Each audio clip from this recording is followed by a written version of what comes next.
So I'm going to turn it over to Chelsea and Amy. So thank you for being here. Thank you. We are happy to be here, and thank you all for participating and joining us today. Internet safety is definitely a topic that we're asked to do quite a bit right now, especially I shouldn't say post, while we're in the midst of COVID. But as the children are coming back to schools, it's definitely an area where we're seeing more and more concern for. So we're definitely going to talk about social media, but I will also include for you at the end of the presentation some little flyers that have more information on specific apps that may be of interest to you. Throughout the presentation, as Kara said, if you'd like to ask any questions, feel free. You can put it in the chat or even a little discussion if you'd like to talk more about something. We certainly can do that as well. So we're going to start. You can go ahead and hit next slide. We're going to start just looking here about all the different things that you may be very familiar with. Some of this stuff I'm sure you are. The online world is not a scary thing. We want to make sure that that's in the back of your head as we go through this. It can be really inspiring, amazing. You know, it can be a place for people to connect. It is an amazing tool that we have. However, it's important that we manage and minimize the associated risks that come with using this range of technology. So, as I said, I'm sure some of this jumps right out to you. If you'd want to put in the chat at this point what age your child is, you can just put a number that your child is, and then maybe something on here that you are familiar with because your child may really enjoy it. What is something on here that you know is active at your house?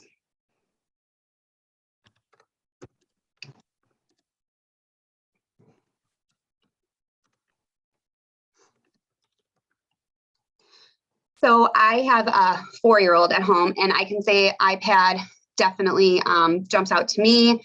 It's definitely her favorite thing.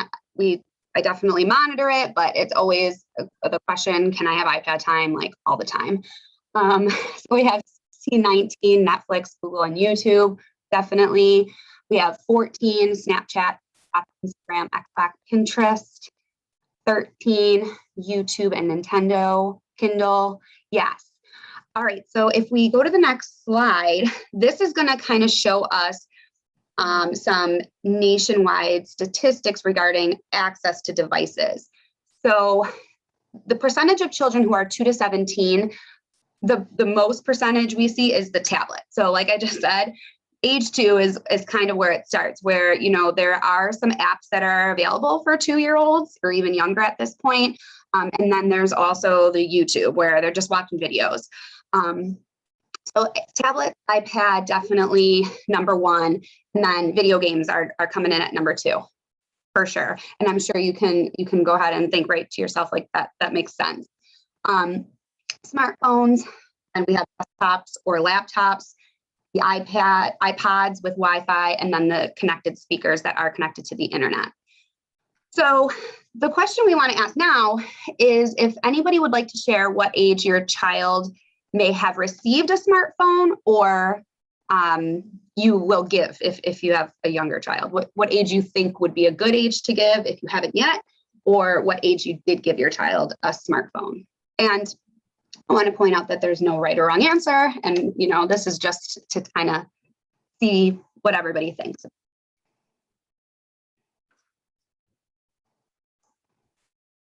So I have 2 boys, they're a little bit older. So my oldest is 19. So being our oldest, you know, the technology wasn't quite as available as it is now when he was younger. So this sounds crazy now that I think about it. I think we made him wait until like 8th grade before he had everything, which now seems funny to me because my younger one, the second one, always seems to get things younger, right? I think he was in 6th grade when he got his own, you know, his own iPhone. And then from there on, they both have a tablet and laptops. They don't have TVs in their rooms, but they've got phones and laptop. So 6th grade is probably, you know, I know lots of kids who have them much younger than that. So I probably sound like I waited a long time, but that's what we did in our house. Yeah, that I see on here we have 7th grade too. We got one to first share with a sibling. And yeah, that kind of seems to be something we hear a lot. We want them to have a phone when they're not in the house. I want to be able to contact them because there are not house phones anymore. So when they're out of the house, it's like, what do I do? How do I contact you? Definitely makes sense. And then April, we haven't yet, holding out as long as possible, possibly 8th grade. So we're going to pull up another little statistic here.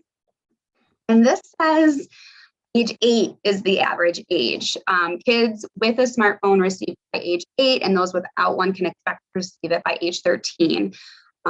And so this is showing us that, you know, if everybody here, you guys actually held out a little bit longer than the average.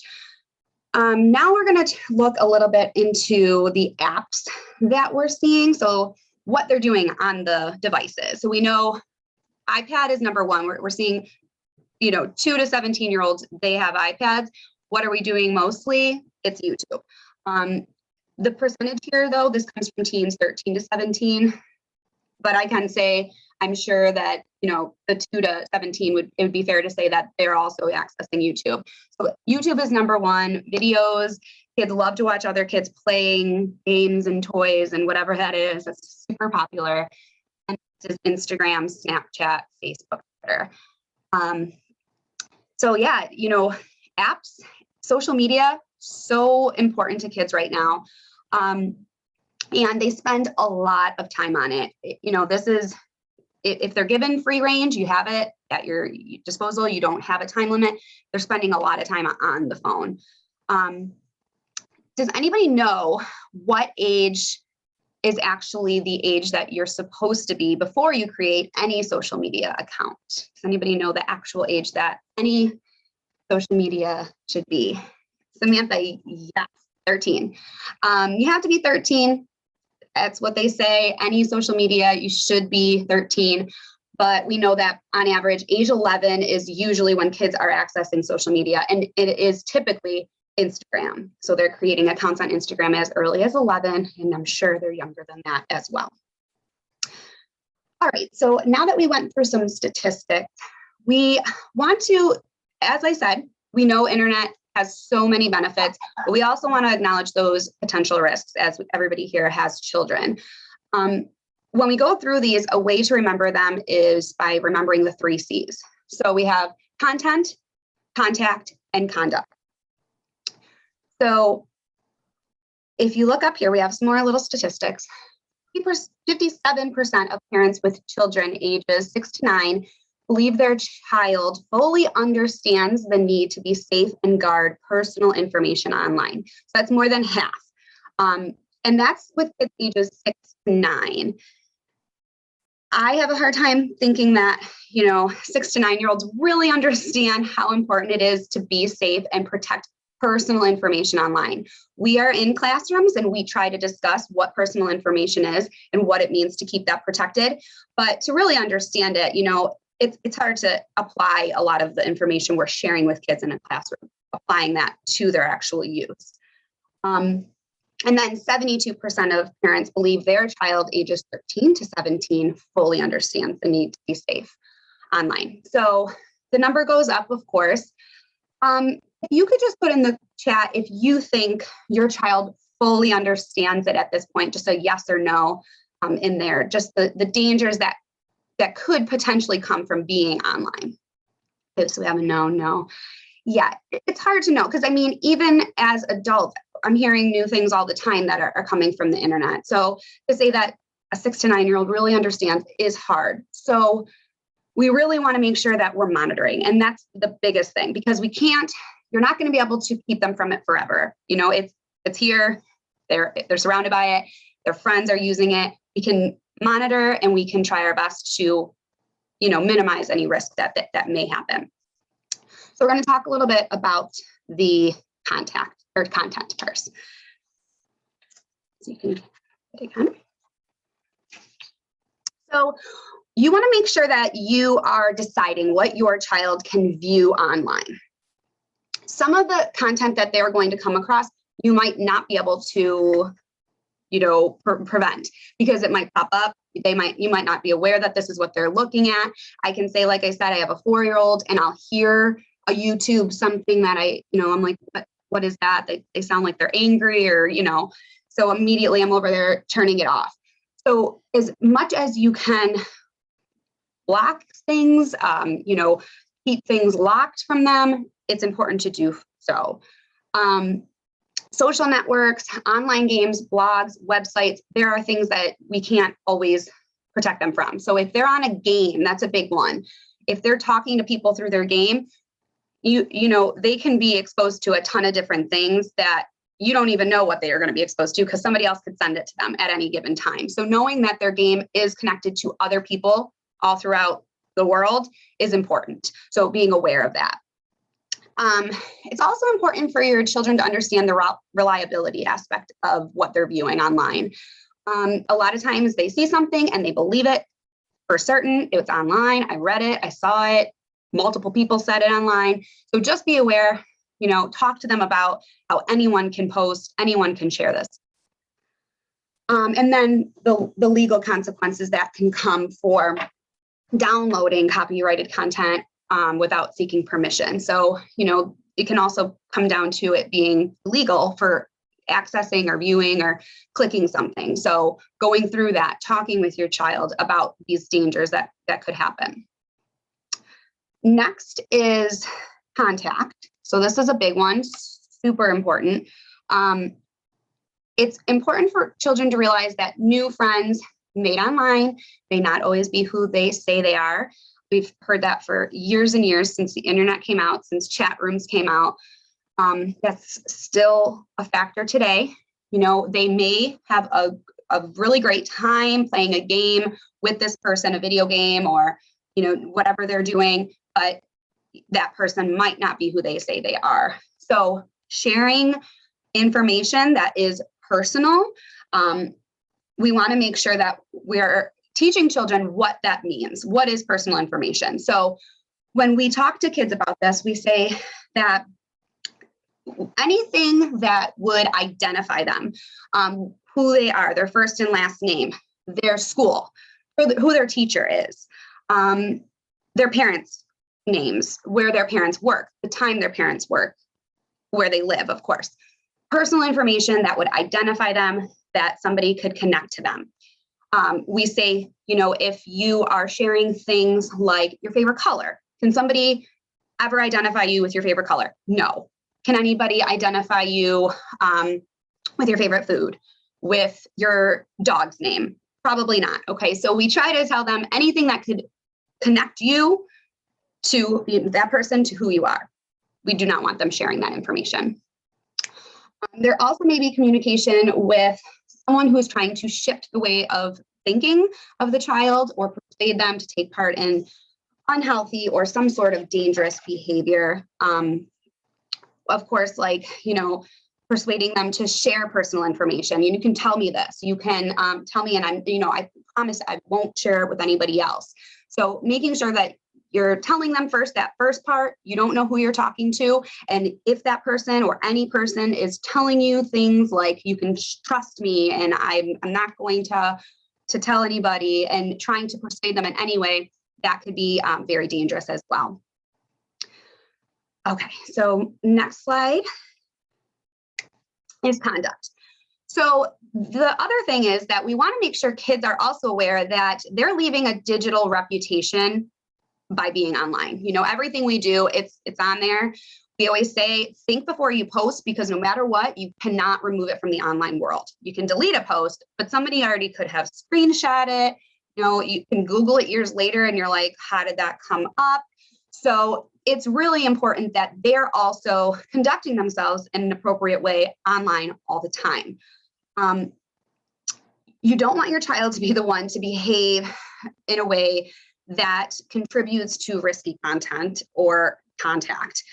You want your child to be the respectful person online. So you don't want them writing hateful messages or trying to bully, troll, pressure people, harass people. So in conversations, we're always thinking, I want to protect my child from the dangers of online. We also have to teach our children to be respectful online, because it's a different world online than it is in person. We say it all the time to them. People can be different behind a screen. They're good at it. They can be anybody they want to be, but so can our children. They can be anybody they want to be too. And unfortunately, sometimes it may be a different version of themselves, and maybe disrespectful or hurtful or inappropriate in some way. So we want to make sure that we're teaching them that as well. So we talked about the anonymous. They can feel anonymous as well. And then keeping personal information safe and not sharing it with strangers. So conducting yourself appropriately online is important as well. And then on that little picture there, that's something that we always share with the kids just before you post. There's Facebook, all the little apps up there. Think, and is it true? Is it helpful? Is it inspiring? Is it necessary? Is it kind? So they need to think. And then if it's not one of those things, if they can't check mark that, they probably should not be posting it. Okay. Okay, so next we're going to be talking about some of the apps and the social media that is around here now. So keeping up with all these apps can be overwhelming, and it can be challenging because there's always something new coming about. And even, even as, Chelsea and I have young children, we're even learning something new every day too, that, we didn't have when we were younger. So it's constantly happening. And just when you think, you figured out Snapchat and Twitter and Instagram, something else comes along like TikTok or Kick or even Vine. And then in a few months, there's, a bunch of new sites and apps that, your kids are discovering that you don't even know about. So while keeping up with all these technologies, it can be tough, but it is manageable. So we don't have to worry too much about learning how to use each individual platform, because that can be overwhelming. So more so, you want to focus on understanding how your kids are using these apps, if they're using them, and if there's a new service they want to sign up for, what you should talk about before they do. So kind of, you learning more about what each app is before they're even signing up for it. So a big part of why kids may jump onto these new social networks is that they can be private, they can be unsupervised with their friends, like Snapchat. You type something and it goes away, the picture goes away quick. So, they feel like, oh, well, no one's going to see it. No one's going to, read anything because it's going to be gone in 10 seconds. Or Facebook, where they can interact with, family and friends. So there is a website actually that can help you, and we can put it in the chat to, and you can browse on it on your own time, because if we go through every single app on this website, we're going to be here literally for a week. So just going through all of them on your own time, and it will actually tell you, literally tell you everything that app is used for. And even when I was going through them too, I was like, oh, I've never even heard of this one. This is new to me. And just going through it and seeing it and just, actually learning about it and what it exactly is. So like I said, you can browse through that on your own time, just to go over, what and learn about all of them. So we're going to talk a little bit about mental health and how social media can affect mental health on kids. So those who use screens the most are less happy than those who use a moderate amount. And those who use a moderate amount are happier than those who use none at all. And this is called the Goldilocks hypothesis. So where it goes from, moderate to not much to a lot. But what does moderate mean? We always hear that word moderate, have this in moderation, do this in moderation. But what does that exactly mean? And that can be really tricky with teens, especially. There's no clear line of a moderate, a line that teens shouldn't cross. So it's more about how it fits into, their lifestyle and your lifestyle, just to balance it. So a balanced approach in their lives. So let's, if they're having fun with their friends and family and they're, pursuing other interests, and they're staying healthy, they're getting enough sleep, and they're doing okay in school, then I would, we'd say that's pretty balanced. If they're spending the majority of their time on here, they're more focused on it, then maybe it might be a little bit too much. So it kind of just depends on the person. It depends on the family and the schedules and the lifestyle too. But it also matters for what they're using these platforms for. So Facebook's research found that endless scrolling and liking with no interaction tends to make people unhappier. And teens also use what's called a digital status seekers.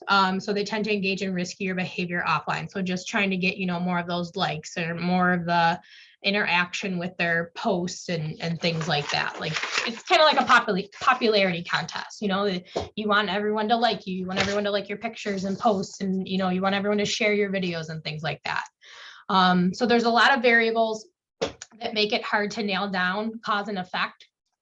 And kids who are unhappier overall have more negative outcomes using social media than kids who are happier offline. And lack of sleep is often overlooked, and that can be a factor into this, especially when it comes to mental health. But lack of sleep is definitely a powerful one. So if digital media seems to be making your child unhappy, then that's probably enough to go on, and you can probably say that they're using it probably more than moderately. So the brain. So it's important to know that the human brain isn't fully developed until about 24, 25 years old. So, these kids are using all the social media and all these things, and they're kind of making their own interpretations of things. So the prefrontal cortex, which is in the front, obviously the front of our brain, it helps with decision making. And, that's the last thing that is done growing once an adult brain is fully developed.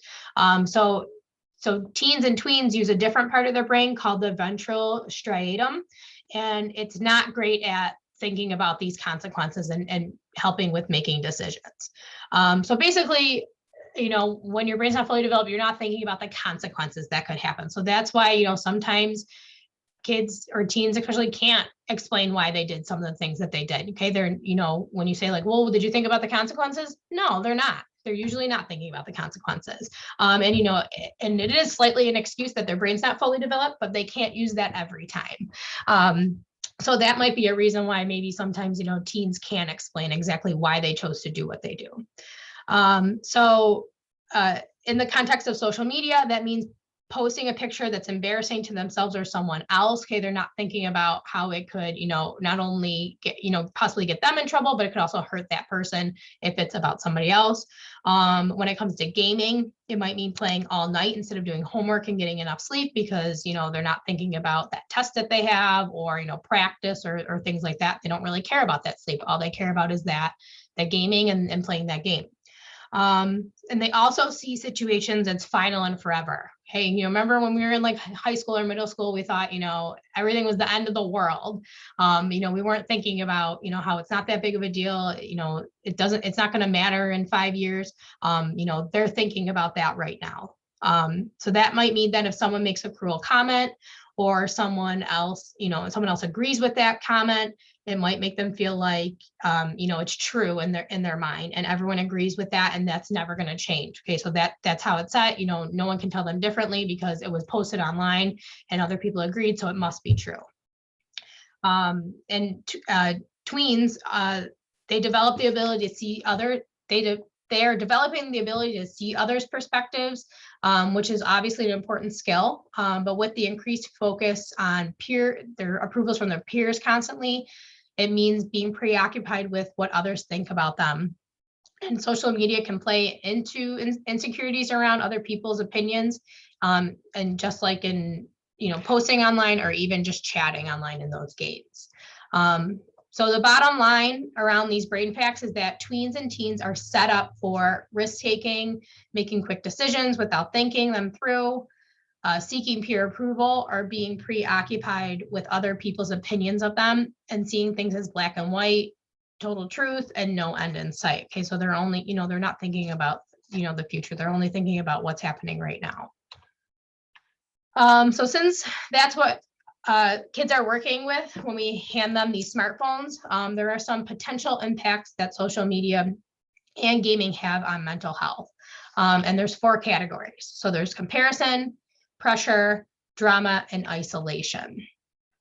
So one of the challenges, especially with social media, is always comparing your insides to other people's carefully curated, poised, and filtered outsides. And since teen brains are already prone to feel vulnerable around what others think, the way they use social media can definitely impact how they feel about themselves too. Like we said, if someone posted it, it must be true. So then they're constantly thinking, and they have this false potential that they have to live up to because everybody looks this way or everybody looks that way on social media. So some of the elements of social media that are the trickiest have to do with appearances. So it's easy to alter apps. There's so many apps out there that you can Photoshop. You can, make your face look smoother, or even change the color of your eyes or the shape of everything, or even your body type. So teens are constantly comparing themselves to, celebrities or to pictures or even of filtered pictures. And they're likely trying to meet a false standard that no one can achieve. And teens compare themselves both to peers and celebrities, which sets them up for different levels of false standards. And we know that using Facebook, the majority of pictures we see are all smiling faces. They're pretty, everything looks nice and positive, and fun, but no one's life is perfect. Just because you're seeing a picture on the outside, on the other side of the camera doesn't mean that someone, life isn't perfect. So it's hard to know by looking at looking at somebody's feeds exactly what is going on in real life. So social media, YouTube, and even video games can serve up to a lot of content and images of beauty ideals, tutorials, and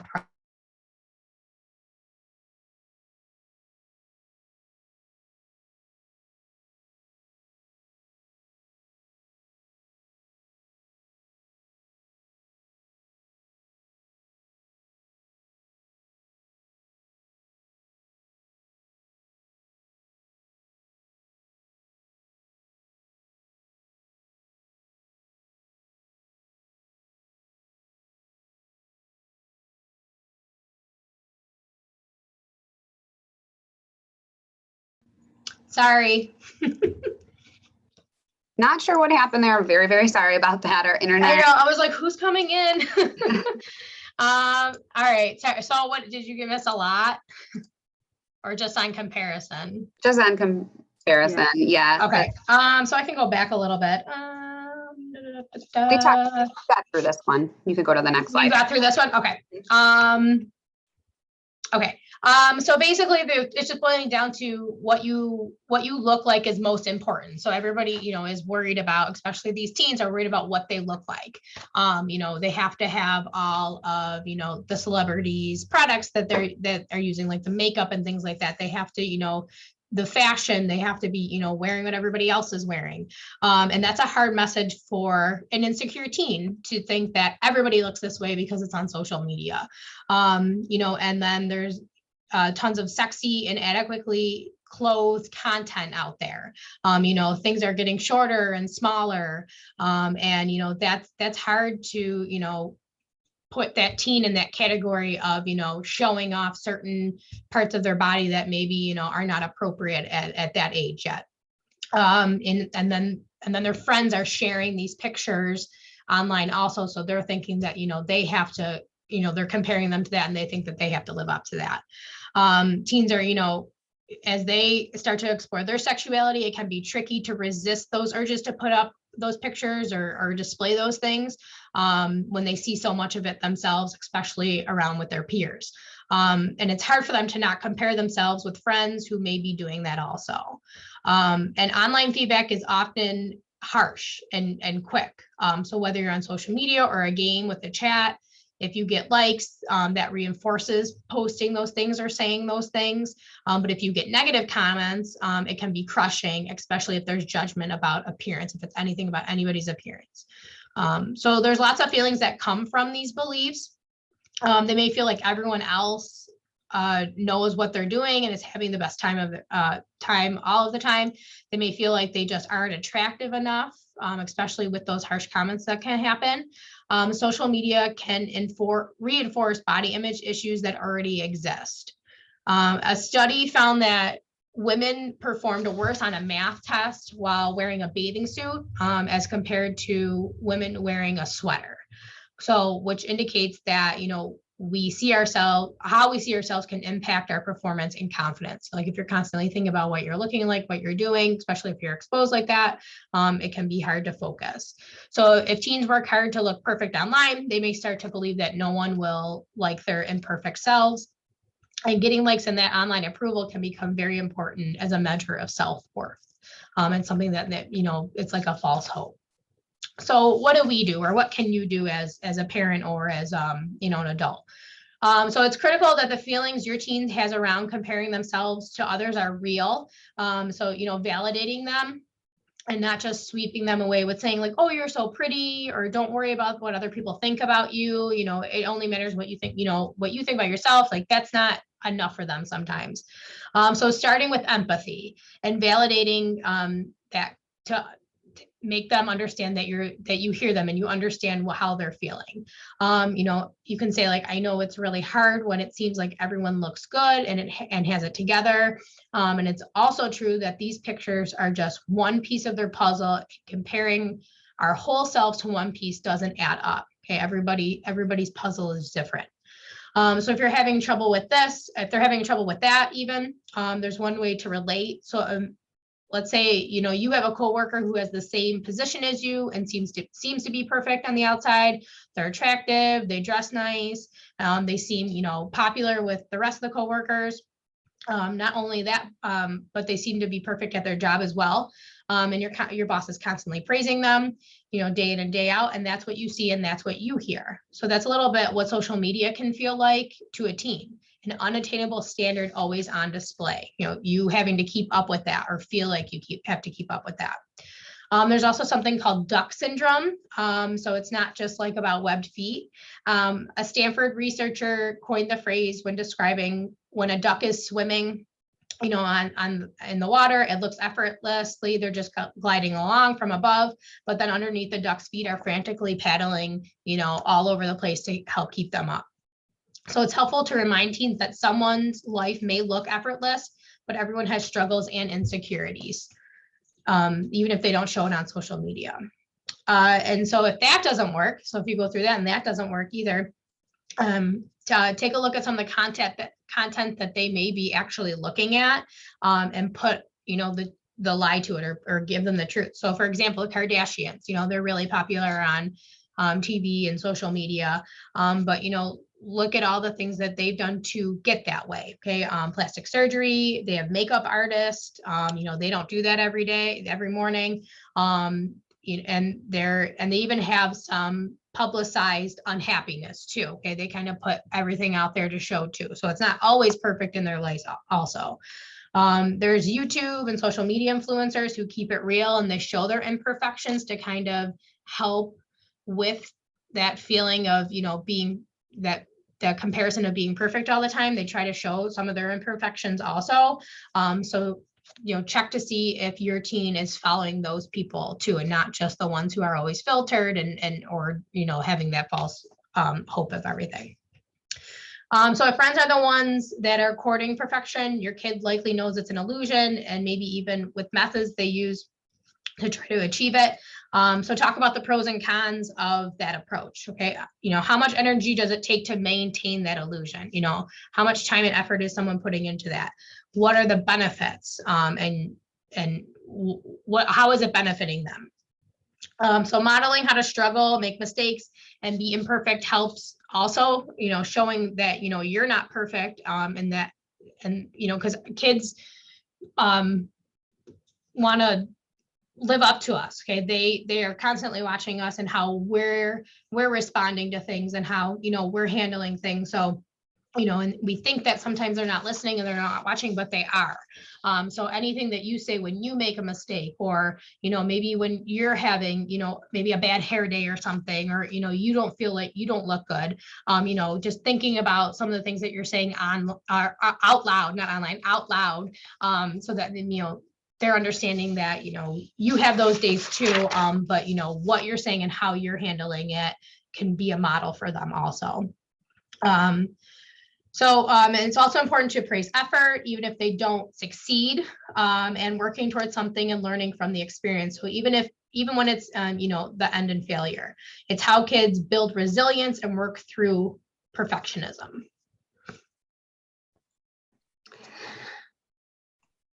All right. So next, we're going to talk a little bit about the pressure that they feel they're under. So through the challenges, these challenges affect everyone. This is not just teens. And I know, like, when I think of myself on my own phone, sometimes I'm thinking some of these things even happen in my mind. So, however, as we said, those tween and teen brains, they have less ability to prioritize and make good decisions. So they're even more vulnerable to the addictive qualities of technology, and having to always be on, having to always check in. We may, check in with ourselves sometimes and think like, wow, I spent a lot of time today. I have a headache, or, I haven't done anything else but look at this phone. Because we have the ability to think about that. We have the ability to stop, think, what have I done all day? It's been this. They might not. So you can hit the next slide. It's tricky because, being reachable 24/7 is something that they feel they have to be. They feel like they have to be available to their friends, to the posts that they made. They need to check in. They need to see how many likes they had. And a lot of the apps were designed to do that. They're designed to keep them wanting to come back. Like that's the goal here. So that constant influx of communication, snaps, texts, chats, posts, all of that, they feel like they need to respond right away. This is kind of similar to before we had social media. When the phone rang, you picked it up, you talked on it, you answered it, right? So to them, when their friends are messaging them on all these different platforms, they feel like they need to answer at every single platform as well. They can't let one go because they're being rude. They're not answering their friend, and they need to. So it's statistically, 72% of teens feel like if they don't answer immediately, they're being someone who's showing that they're mad at their friend, or they're being rude to their friend. So they need to answer when they get that message. Aside from that, they're feeling like they're missing out. If you've ever heard of the term FOMO, it stands for fear of missing out. So they feel as if they're not checking in, they're missing something, they're out of the loop. If there's a group chat they're not responding to, they're missing all that conversation. It'll take a while for them to scroll back and see what happened. This is important to them. They're missing out on it. They're not going to be able to relate tomorrow at school. They need to check in. The other thing is those red notifications and all of those pop-ups. That is dopamine rush central. When they see the likes and when they see message on the one picture you see on the slide, it tells they have 250 messages. That is like a dopamine rush for them. They are, like high energy, need to see it, need to see what's going on. It's a reward to them. Like that is giving them fuel to keep going. It's encouraging them to keep up too. So if they're getting all these likes, if they have to check in on their social media apps all these times, all day because they keep getting a notification, that's their fuel to keep going. They like that. And, that's done. That's a tech trick. They're doing that and they know they're doing it. The other thing is superficial social contracts. So when someone likes a post, teens feel like it's their obligation to like back. It's kind of like an extension of a friendship. So if, someone says something nice or likes something of theirs, they automatically feel like, I haven't liked anything of theirs all day. They're going to feel like I'm a bad friend. Oh gosh, I got to find their page. It's a different world of friendship. Snap streaks, that's huge. That's that superficial social contract to a T. If you know anybody who is big on snap streaks, What that means is that they need to snap each other back and forth and not miss a day within 24 hours so that their streak keeps going. So if I'm snapping Amy, if she doesn't reply in 24 hours, our streak ends and we're back to 0. But if they get their snap streak up to 126, then they have this obligation the next day to find something to snap, whether it's a picture on the wall or something cool, and snap their friend. An obligation to them, for friendship, the world depends on it. Another thing is the multiplayer games. Sometimes we kind of overlook games and when they're playing on games, that actually being social media world, but it partially is, especially if it's part of a group game where they're responsible for, a raid, or I'm not sure what all the terms are. Raid was a big one. They're part of that raid. They need to be there for it. They need to check in on it. It's important to them. They have to participate. And then information overload. That's a big pressure as well. If kids only use Snapchat and Instagram, that's already a bunch of communication to stay on top of. So they already have those two. That can feel like to them like a full-time job, like they're, busy. And actually people now do make social media their full-time job. So, that's encouraging to a teen as well.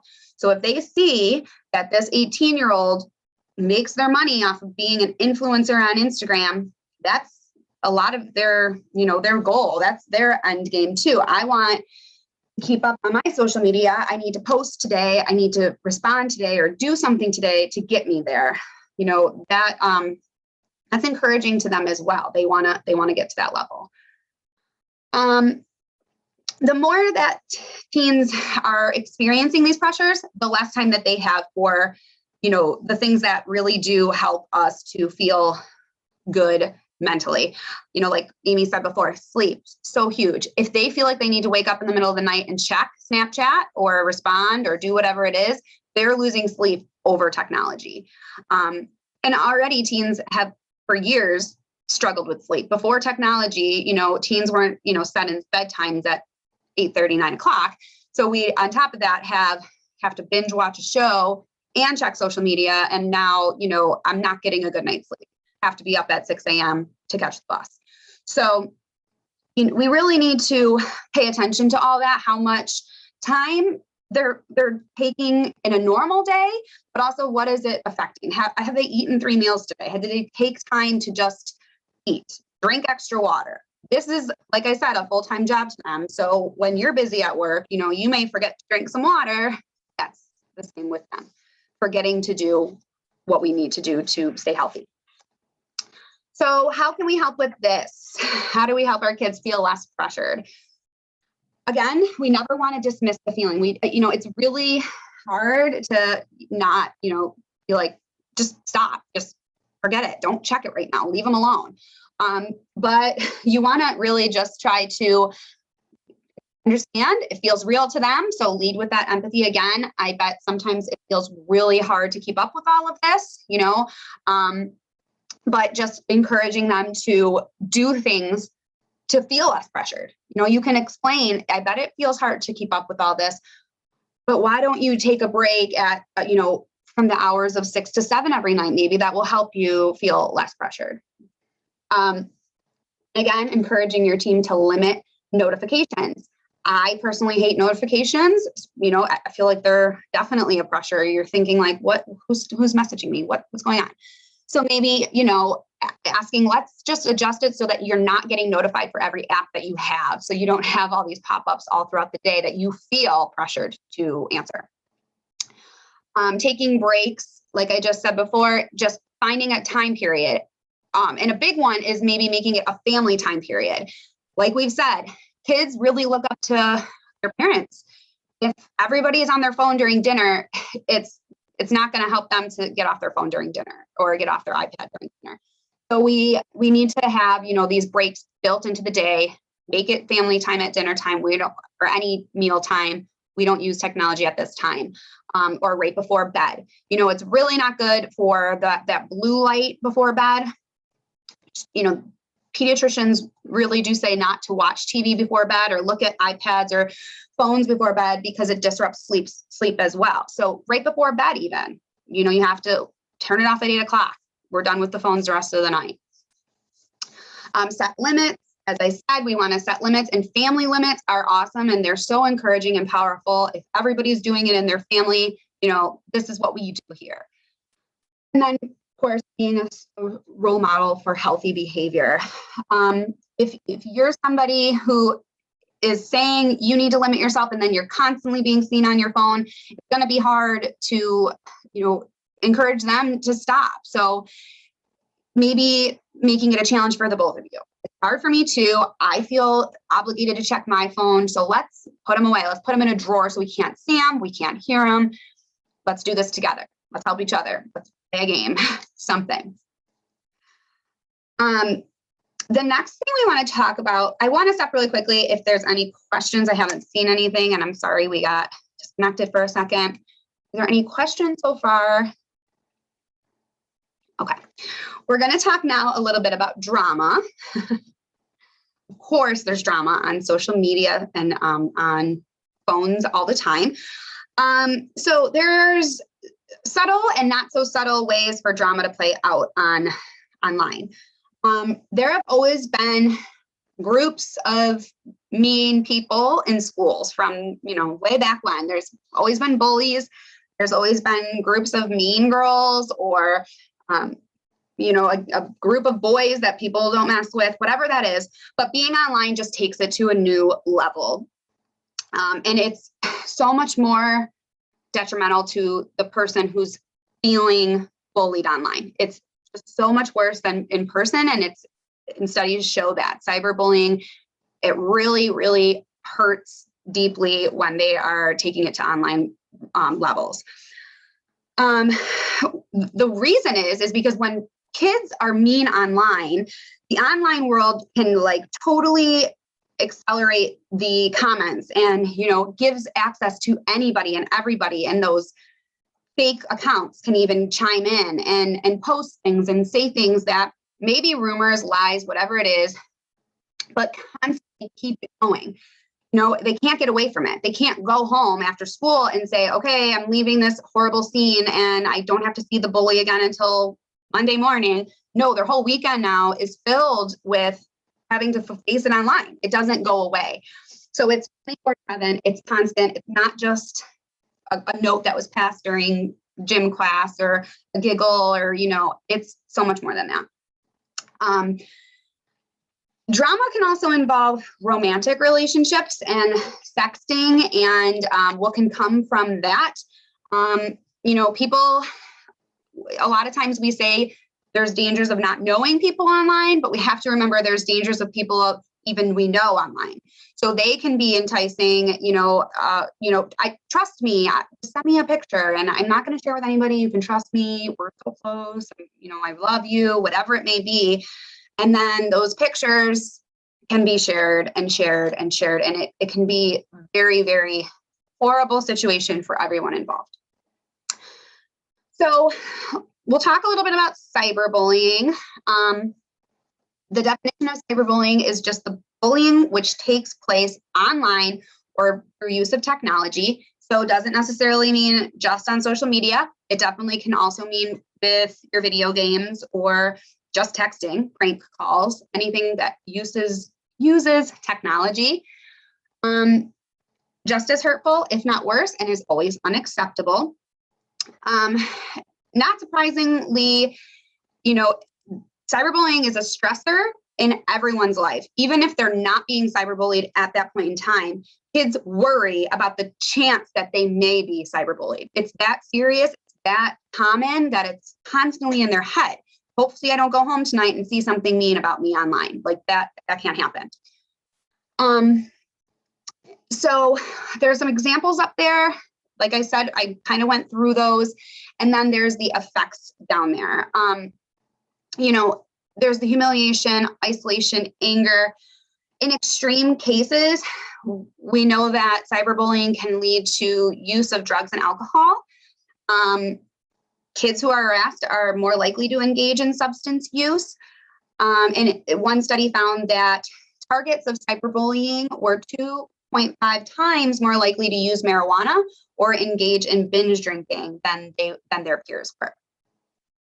In school, that's a big one. So like I said, if you're bullied at school, you can go home and get away from it.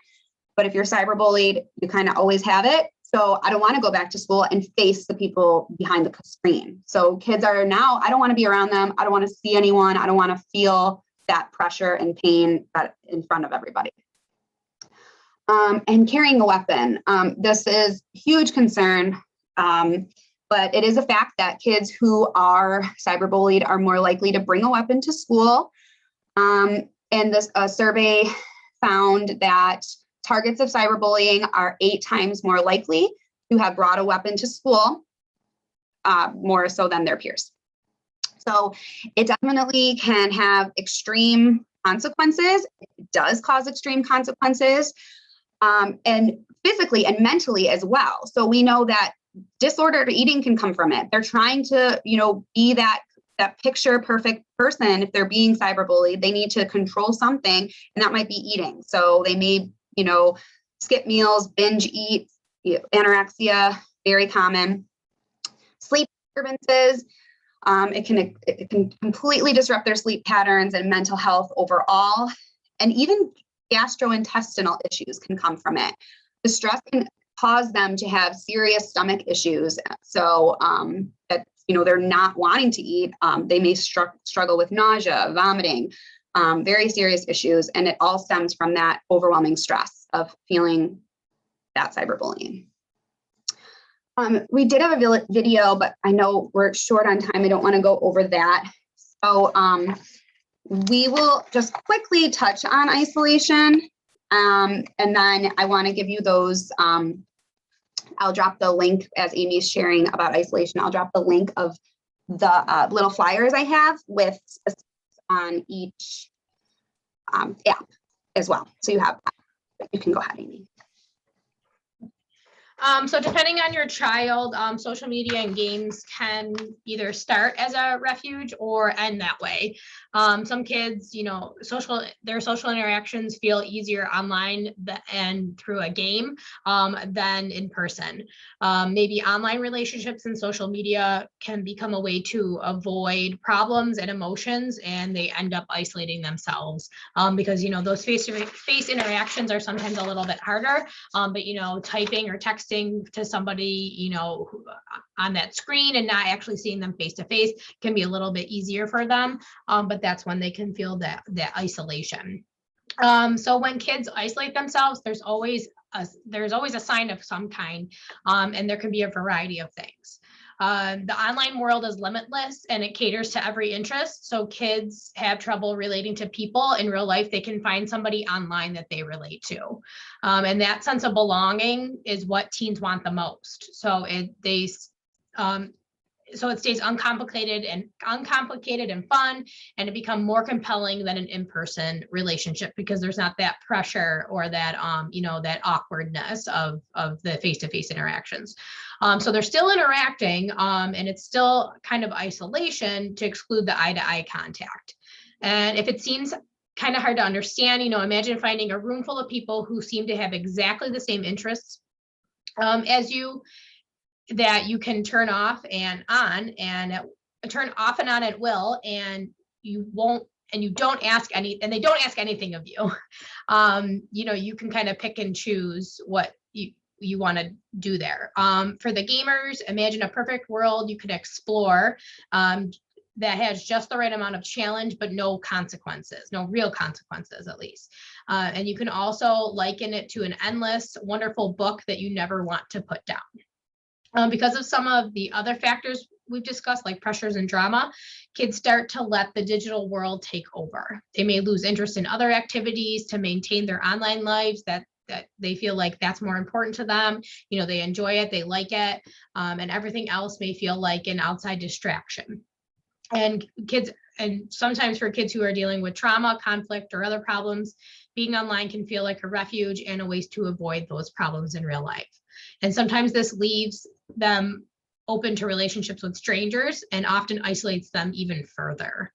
So teens who isolate by going online are usually dealing with intense feelings of some kind. They might feel like it's easier to just have friends online since, in-person relationships might be too difficult for them, or it's just awkward or harder for them to relate. They also feel better when they're online because they don't have to feel certain things or deal with problems in the real world. And they also feel like they're in too deep if grades have slipped, or conflict with parents has started. And now there's no way out. Like they're already kind of in too deep. They don't know what to do. They don't know how to turn it around, or they don't even want to end it. Do you want me to go into how to help? Yeah, I think we can, it's continuously, we're saying you don't want to make them feel like their thoughts are wrong. You always want to try to empathize. And I mean, that goes for any type of situation in their lives. So if they're feeling this way, we just kind of encourage you to empathize with them, try to get on their level, understanding, try to put yourself in their shoes at their age. If you had social media at their age, what would you be like? And just kind of, get on their level. And that's for every aspect of their lives, really. So I included on there, in the chat, a zip drive, and those are the specifics on each of the different, current apps that we know teens are using. TikTok's on there, Snapchat, the games, and paying attention to what to look out for and how to talk to them about the apps, what, dangers to look out for. The big thing that we want to continue to push is just being there for your kids, show that you care, having conversations. You don't be afraid to talk to your kid about what they're doing online. Ask them, what apps are you using? Unfortunately, if you click that other link I sent you, there are private apps that they can kind of sneak by, and they can pretend that they're not a social media app, but they are a social media app. You see one that may be a red flag to you, talk to them about that. What are they trying to hide? Why do they want to try to hide it? It's just really important to constantly show that you're there, you're involved, you are, you're always going to be there, and that you can be someone that they're talking with. We don't want our kids to, get lost in the social media world, or, get involved in something they shouldn't be involved in. So keeping that conversation door open always is super, super important.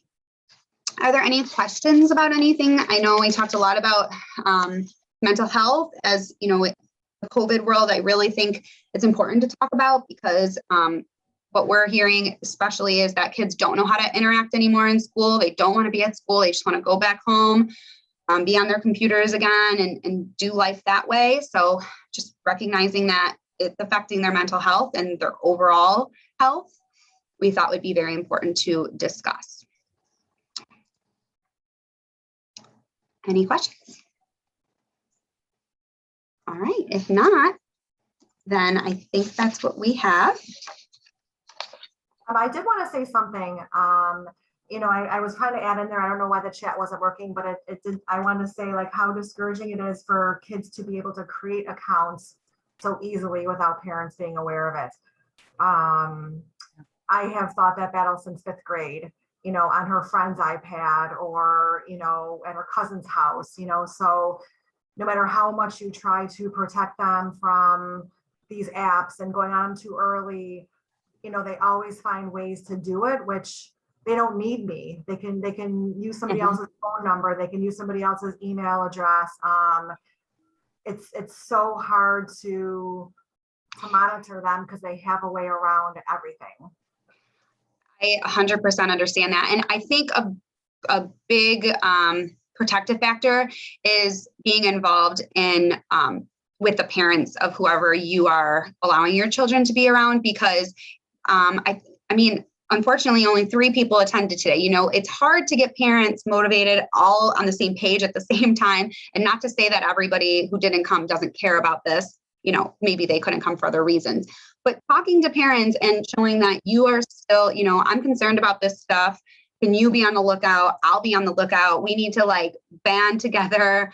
And, it takes a tribe of parents, I think, to just protect our kids. it just, the communication has to continue. I know when I was a kid, my mom always like called the parents' houses, checked in, and it's just like different today. We can't maybe call the parents' houses, but talking to parents and saying, can you watch out? I'm watching out, banding together. I feel like, as I know, in every kind of workshop that I've been to, because I went to another workshop as well, and I asked about different apps to oversee things and what would be the best one, and how can I really know what they're doing if they're going to be deceptive and things like that. And they really stress the communication because, at the high school level, they're using their friends' phones, or someone's giving them an old phone to use, or, they're finding ways to get around parental, limitations.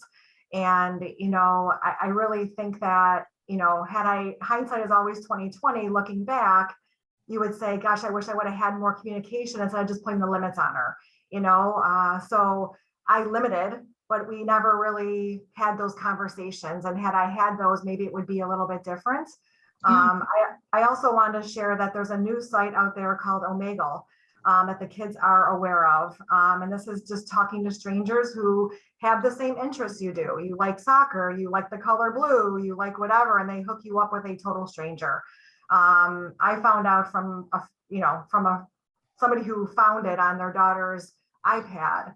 And that's a new one where Missing and Exploited Children said, yes, I can't believe you even know about that. When I said, well, our kids are finding them,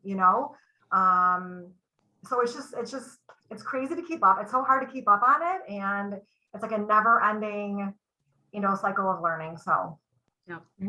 Totally agree. It's scary for parents. And I totally understand that. Like, you just feel like you're, definitely on the ball. Never heard of that site. Thank you for sharing. I'm going to be looking that up next. Yeah.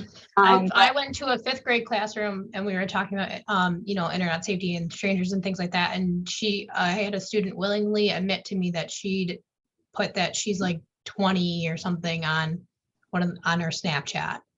She willingly admitted that. So, and she's in 5th grade. So, they are finding ways around it. And it's scary to know that, they know more than we do. And we thought we were slick and sneaky when we were younger, but it's a whole different level now.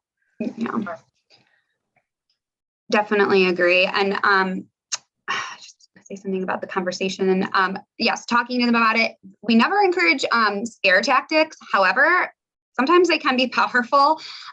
Not saying you should scare your children, but, showing them real news articles of, situations that are happening, or, the dangers of Snapchat. If something comes out, current newspaper article about it, my parents still send me stuff like that to this day. Like, just be aware, be on the lookout. This is something that's happening, and it's happening to kids your age. You got to remember that. Unfortunately, kids think that nothing can ever happen to them, and it never will happen to them, but, it can. So I guess kind of reinforcing that, we always have to be, on the look and cautious of what we're doing, unfortunately. Thank you For sharing. Chelsea, did the zip drive get sent to everyone or just me? It was in the chat, or was I just talking to you? I'm so sorry. Yeah, I think it just sent to me. I'm going to resend it. Okay. All right. It's right here. But did it open I was hoping a zip drive would work on here. I did open it. It asked me to save it to my, Okay. to my computer. So I haven't opened it from there, but I did save it to my desktop. Okay. So yeah, in it, it should be a ton of parent guides, social media safety, a TikTok tip sheet.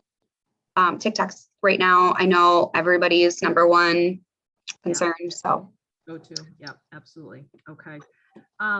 Parents, thank you so much for attending today. We have a really brief optional anonymous survey that we're going to put in the chat as well. If Chelsea, is that okay? Are you? Yep, I'll put it in. It's really brief, just kind of asking you how old your kids are, what grade they're in, just for our data purposes, and then some input on whether this was useful to you. And we're all for honest feedback, because we want to make this useful for parents and useful of your time. And any other topics you might be interested in, or something you learn that you learned today? The links that you shared are new to me. That site that Sherry shared is new to me. I always like refreshers on the brain because it's always something I've learned over time, but to hear it again is a good refresher, that reminding ourselves that our kids' brains don't develop until their mid-20s. I mean, it's a long time away, it feels like sometimes, you know. And I think I might be the, I hate to say this, the oldest person here in the group, but I am so glad I did not grow up as a teenager with social media, I because know.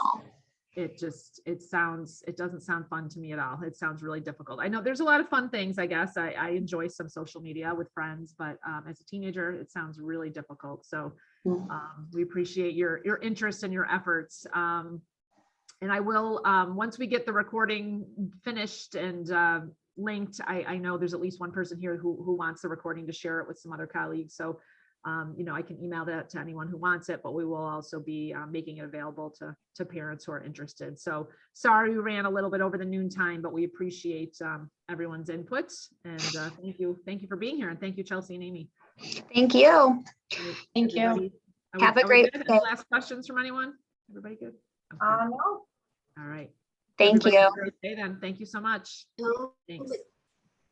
thank you for having me. You're very Thank welcome. you. Thanks.